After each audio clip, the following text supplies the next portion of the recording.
안녕하세요. 민경찬 목사입니다. 오늘도 잠언의 말씀을 통해서 오늘을 살아갈 지혜와 명철을 얻는 시간 되기 원합니다. 오늘은 잠언 18장입니다. 무리에게서 스스로 갈라지는 자는 자기 소욕을 따르는 자라. 온갖 참 지혜를 배척하느니라. 미련한 자는 명철을 기뻐하지 아니하고 자기의 의사를 드러내기만 기뻐하느니라. 악한 자가 이를 때에는 멸시도 따라오고 부끄러운 것이 이를 때에는 능욕도 함께 오느니라. 명철한 사람의 입의 말은 깊은 물과 같고 지혜의 샘은 솟구쳐 흐르는 매와 같으니라. 악인을 두둔하는 것과 재판할 때에 의인을 억울하게 하는 것이 선하지 아니하니라. 미련한 자의 입술은 다툼을 일으키고 그의 입은 매를 자청하느니라. 미련한 자의 입은 그의 멸망이 되고 그의 입술은 그의 영혼의 그물이 되느니라. 남의 말하기를 좋아하는 자의 말은 별식과 같아서 뱃속 깊은 데로 내려가느니라. 자기의 일을 게을리하는 자는 패가하는 자의 형제니라. 여호와 이름은 견고한 망대라. 의인은 그리로 달려가서 안전함을 얻느니라. 부자의 재물은 그의 견고한 성이라. 그가 높은 성벽같이 여기느니라. 사람의 마음의 교만은 멸망의 선봉이요 겸손은 존귀의 길잡이니라. 사연을 듣기 전에 대답하는 자는 미련하여 욕을 당하느니라. 사람의 심령은 그의 병을 능히 이기려니와 심령이 상하면 그것을 누가 일으키겠느냐. 명철한 자의 마음은 지식을 얻고 지혜로운 자의 귀는 지식을 구하느니라. 사람의 선물은 그의 길을 넓게 하며 또 존귀한 자 앞으로 그를 인도하느니라. 송사에서는 먼저 온 사람의 말이 바른 것 같으나 그의 상대자가 와서 밝히느니라. 제비 뽑는 것은 다툼을 그치게 하여 강한 자 사이에 해결하게 하느니라. 노엽게 한 형제와 화목하기가 견고한 성을 취하기보다 어려운즉 이러한 다툼은 산성 문빗장 같으니라. 사람은 입에서 나오는 열매로 말미암아 배부르게 되나니 곧 그의 입술에서 나는 것으로 말미암아 만족하게 되느니라. 죽고 사는 것이 혀의 힘에 달렸나니 혀를 쓰기 좋아하는 자는 혀의 열매를 먹으리라. 아내를 얻는 자는 복을 얻고 여호와께 은총을 받는 자니라. 가난한 자는 간절한 말로 구하여도 부자는 엄한 말로 대답하느니라. 많은 친구를 얻는 자는 해를 당하게 되거니와 어떤 친구는 형제보다 친밀하니라.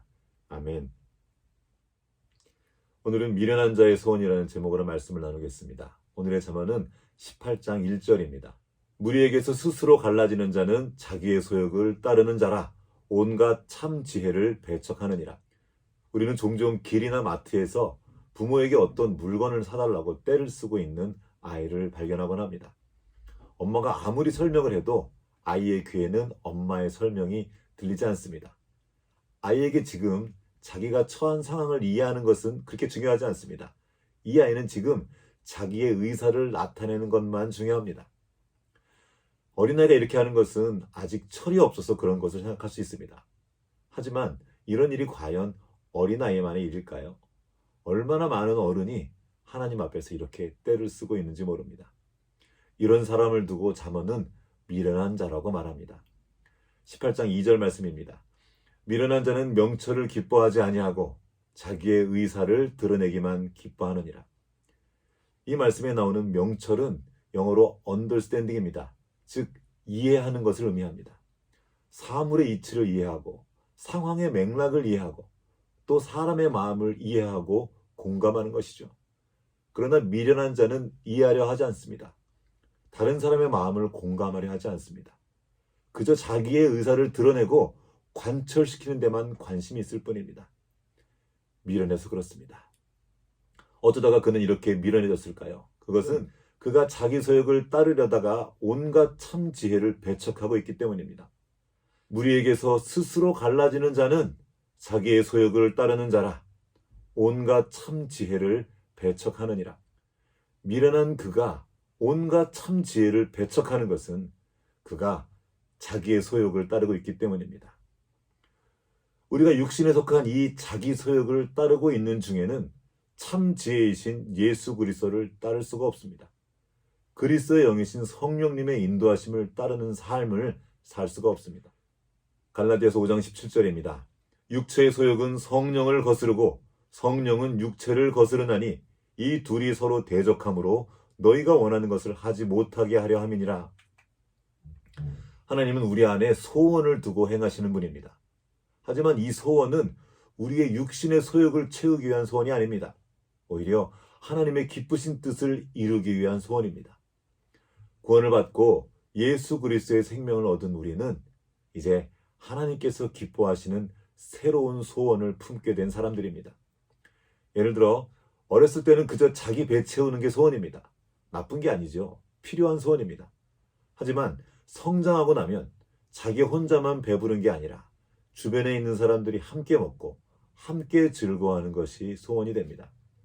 이렇게 그리스도의 영이신 성령과 함께 성장하면 그의 소원도 새로워지게 됩니다. 육신의 소욕은 탐심으로 이어집니다. 그리고 탐심은 우상숭배입니다.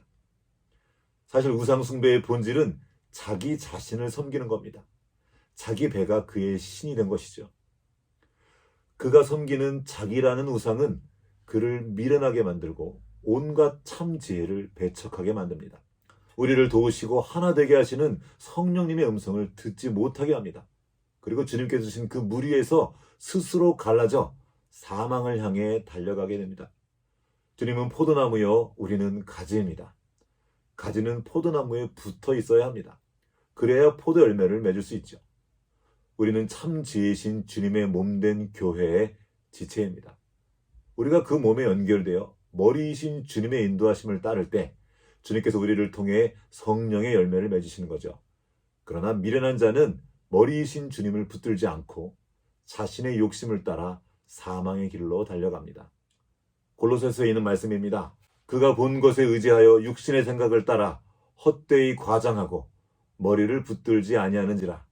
온 몸이 머리로 말미암아 마디와 힘줄로 공급함을 받고 연합하여 하나님이 자라게 하심으로 자라나느니라.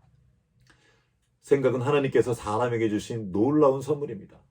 하지만 우리가 하나님을 떠나서 육신의 생각을 따를 때 헛되이 과장하고 머리이신 주님을 붙들지 않게 됩니다. 자기 소욕을 따라 자기의 의사를 드러내기만 기뻐하고 있다면 빨리 그 미련한 자의 자리를 떠나야 합니다. 그리고 예수 그리스도의 생명 안에 있는 새로운 소원을 품고 그 삶의 자리에 아름다운 성령의 열매를 풍성히 맺으시길 주님의 이름으로 축복합니다.